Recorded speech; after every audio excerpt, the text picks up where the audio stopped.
ఆంధ్రుల కలల రాజధాని సగర్వంగా రూపుదిద్దుకుంటోంది.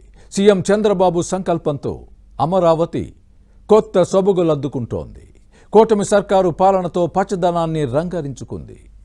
అదిగో అమరావతి అంటూ యావత్ ప్రపంచం మైమరిచి చూసేలా పునర్నిర్మాణం జరుగుతోంది.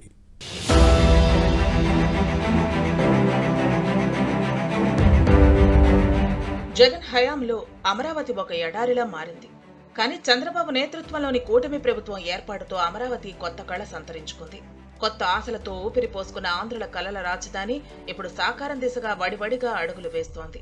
సీఎంగా చంద్రబాబు బాధ్యతలు స్వీకరించినప్పటి నుంచి ఏపీ రాజధాని అమరావతిలో కీలక పరిణామాలు జరుగుతున్నాయి. చెప్పినట్లుగానే చంద్రబాబు గేర్ మార్చడంతో అమరావతి పునర్నిర్మాణం పనులు సూపర్ స్పీడ్ తో పరుగులు పెడుతున్నాయి. అటు రాజధాని అమరావతికి రుణం రాకుండా వైసీపీ చేసిన కుట్రలు ఫలించలేదు. వైసీపీ ఫిర్యాదుల్లో పసలేదని తేల్చేసిన ప్రపంచ బ్యాంక్ పాలకవర్గం రాజధానికి రుణం ఇచ్చేందుకు గ్రీన్ సిగ్నల్ ఇచ్చింది. ఇప్పటికే ప్రపంచ బ్యాంకు అగ్రిమెంట్పై ఏపీ ప్రభుత్వం తరపున సంతకాలు కూడా చేశారు.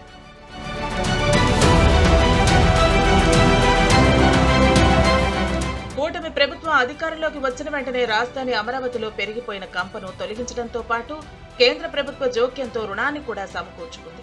ప్రపంచ బ్యాంక్, ఏషియన్ డెవలప్మెంట్ బ్యాంకులు కలిపి 15,000 కోట్లు, జర్మనీకి చెందిన KfW, కేంద్ర ప్రభుత్వ రంగ సంస్థ హడ్కో కలిపి 16,000 కోట్ల రూపాయలు, మొత్తం 31,000 కోట్ల రూపాయలు రుణంగా సమకూర్చారు. ఈ రుణ మంజూరుకు గ్రీన్ సిగ్నల్ కూడా వచ్చింది. అయితే 6 నెలల్లోనే ఇంత పురోగతి ఉంటుందని ఊహించని వైసీపీ రాజధాని అమరావతిపై విష ప్రచారానికి పూనుకుంది. ప్రపంచ బ్యాంకు రుణం మంజూరు కాకుండా వైసీపీ అప్పుడే ఫిర్యాదు కూడా చేసింది. అయితే ప్రపంచ బ్యాంకు పూర్తి పాలకవర్గం ఈ ఫిర్యాదును తిరస్కరించింది.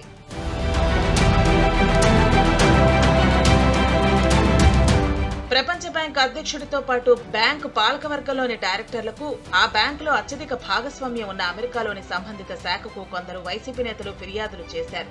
వాటిపై ప్రపంచ బ్యాంక్ పాలకవర్గ సమావేశంలో అమెరికాకు చెందిన డైరెక్టర్ అభ్యంతరం వ్యక్తం చేశారు.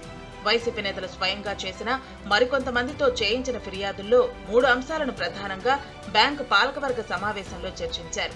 అనంతరం అవి నిజం కాదని తేల్చారు. వైసీపీ చేసిన ఫిర్యాదుల్లో పసలేదని తేల్చేసిన ప్రపంచ బ్యాంకు పాలకవర్గం బ్యాంకు రుణం మంజూరు చేసేందుకు నిర్ణయించింది. 4 రోజుల క్రితమే ప్రపంచ బ్యాంకు పాలకవర్గం రుణం మంజూరుకు గ్రీన్ సిగ్నల్ ఇవ్వక ఆ అగ్రిమెంట్ ను గురువారం పంపించారు. మరోవైపు ప్రపంచ బ్యాంకు నిధులతో చేపట్టే పనులకు సంబంధించిన టెండర్లు ఖరారు. పనుల పురోగతిని పర్యవేక్షించేందుకు ప్రపంచ బ్యాంకు ఓ బృందాన్ని కూడా నియమించింది. అతి త్వరలోనే ప్రపంచ బ్యాంకు నిధులతో టెండర్లు పిలిచేందుకు CRDA సన్నాహాలు చేస్తోంది.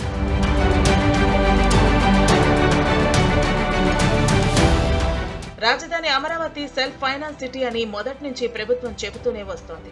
ఇందులో ప్రధానంగా రాజధాని నిర్మాణం కోసం రైతులు ఇచ్చిన భూముల్లో ప్రభుత్వం వాటా కింద ఉన్న భూములను వివిధ సంస్థలకు కేటాయించిన అనంతరం మిగిలిపోయిన ల్యాండ్ బ్యాంక్ నుంచి భూమి అమ్మటం ద్వారా వచ్చే నిధులను తీసుకువచ్చిన రుణం కింద చెల్లించనున్నారు.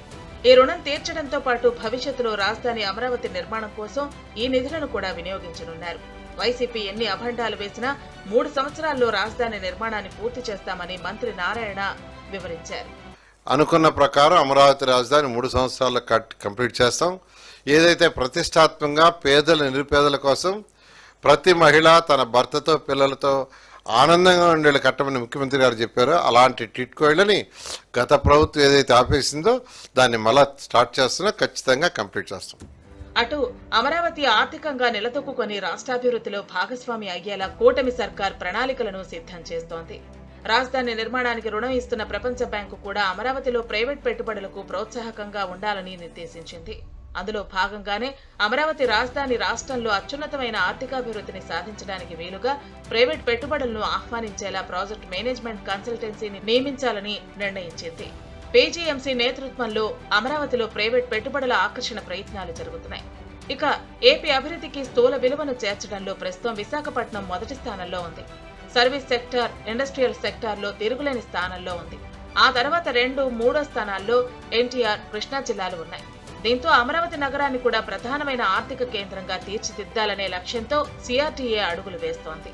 తెలంగాణకు అత్యధిక ఆదాయ వనరుగా హైదరాబాద్ ఎలా ఉందో అలాగే ఏపీకి కూడా అమరావతి ఆ స్థాయిలో ఉండాలని CRDA భావిస్తోంది. దీనికోసం IT రంగాన్ని ప్రోత్సహించడం, ప్రతిష్టాత్మక విద్యా సంస్థలతో పాటు విద్యారంగానికి పెద్దపీట వేయటం వంటివి చేయనుంది.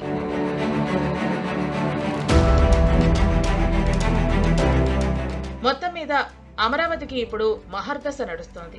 చంద్రబాబు నేతృత్వంలోని కూటమి ప్రభుత్వ ఏర్పాటుతో కొత్త కళ రంగరించుకుంది.